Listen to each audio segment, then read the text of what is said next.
Bodybags, where horror lies.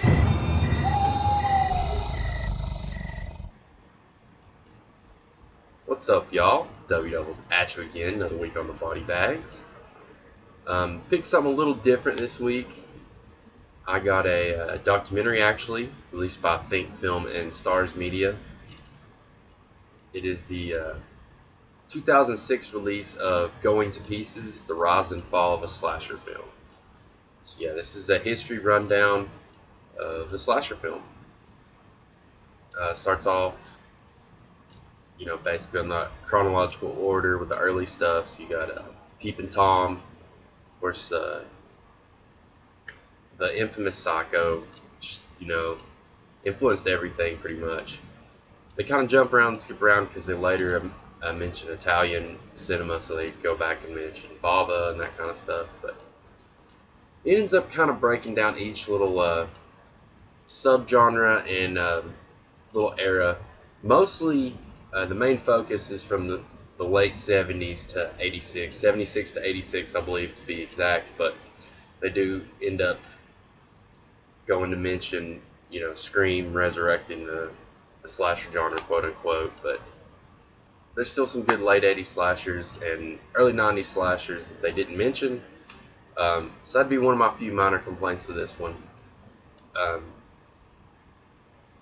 But yeah, basic rundown of those. It's, as you mentioned, it's got a little rundown of, your more mainstream flicks you'd expect in a slasher one. Of course, Halloween, Friday the 13th, Nightmare on Elm Street.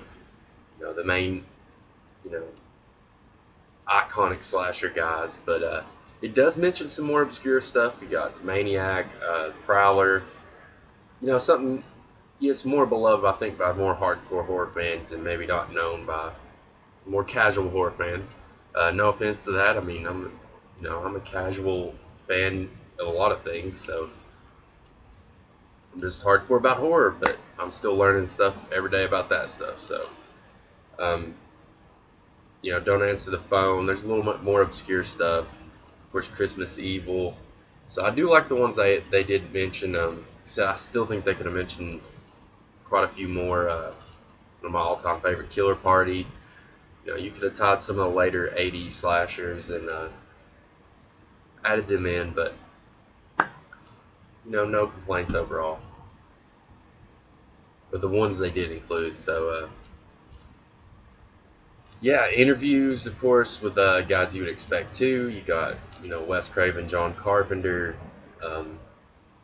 Sean S. Cunningham, of course, Harry Manfredini. Doing some of the soundtracks and stuff, but he actually did the soundtrack for this film, which I thought was pretty cool. Rob Zombie. The list goes on. A lot of more notable horror guys in the genre, especially up to about 2006, who had made a name in the land of horror. Yeah, man, a great little slasher doc.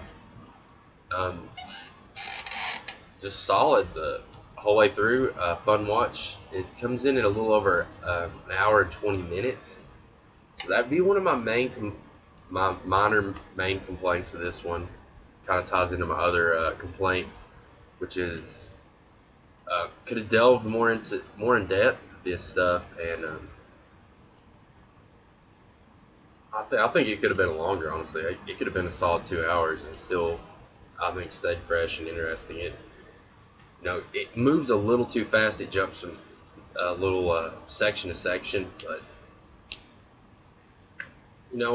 they got a lot to cover, so I understand they wanted to keep it, a certain running time, and that's how they did it. So, another little minor complaint, if you aren't familiar with some of these more known slasher films, there is some really revealing stuff, and they talk about the endings on a couple of these, sleepaway camp and stuff like this. I mean, they straight just talk about it and give it away. So,